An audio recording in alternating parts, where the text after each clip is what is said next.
Eh salut, bon là 9h du matin, samedi, je sors de la salle, 1 heure de salle, mais c'est pas n'importe quelle salle, c'est salle coaching privé comme c'est marqué ici, voilà. Donc pourquoi je fais ça? En fait simplement je prépare les championnats de France, plus de 50, donc 3e année où je peux y aller. Je fais 2 fois demi-finale, donc là l'idée c'est de faire mieux. Et donc du coup je me donne les moyens, j'investis un petit peu dans un programme de préparation physique.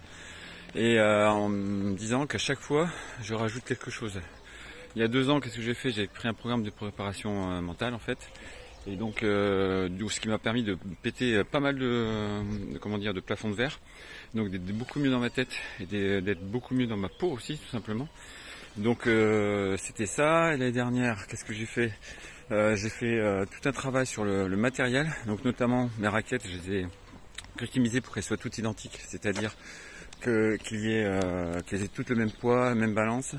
Le même swing weight, donc toutes les 4 raquettes identiques, ce qui fait que quand je casse le cordage et je change, je vois pas de différence en fait, donc je peux repartir tout de suite, j'ai pas un temps d'adaptation. Si par exemple vous cassez et puis que vous vous rendez compte que vous prenez la raquette suivante, ben vous faites des fautes, vous la sentez pas bien, voilà, et elle a un poil plus lourd ou choses comme ça, ben, c'est qu'elles sont mal réglées. Donc au niveau du cordage aussi, j'avais fait plein d'essais. D'essais de structure, d'essais de jauge, d'essais de tension aussi, et donc j'ai trouvé ce qui me va bien, donc en fonction de ce que je recherche d'un cordage. Donc vous allez chercher efficace, pas toutes les 5 minutes, ensuite chercher qu'il ait de la souplesse, parce que au niveau du coude que ça passe bien, et puis donc aussi en baissant en tension, donc et puis surtout que je garde suffisamment de contrôle en ayant toute de la pêche suffisante. Voilà, donc du coup l'année dernière c'était le matériel. Et puis un peu cardio en même temps. Et cette année, ça va être préparation physique spécifique. Donc tout ce qui est gainage, posture, dos musclé, voilà, explosivité pour être bien sur le terrain. Et puis pas avoir des petits trous que j'ai pu avoir l'année dernière en demi-finale. C'est pas que j'ai craqué, mais je sentais que je l'avais plus sous la pédale comme je pouvais avoir et que j'ai bloqué comme ça. À un moment donné au milieu du 3e, alors que en demi-finale, alors que je menais en fait. Donc voilà, donc c'est ça l'objectif. Et aussi, alors vous allez me dire ouais, mais tu vas te mettre la pression, tu dépenses l'argent, il faut absolument qu'il y ait des résultats. Non, je suis pas du tout dans cette optique-là.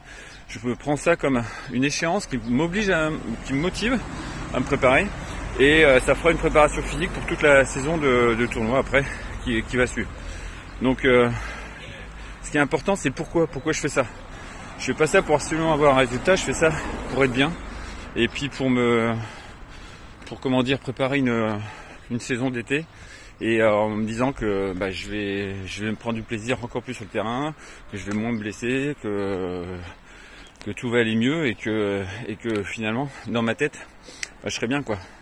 Si c'est bien dans ton corps et en plus t'es bien dans ta tête, c'est le jackpot, et puis c'est le combo génial quoi en fait. Donc voilà.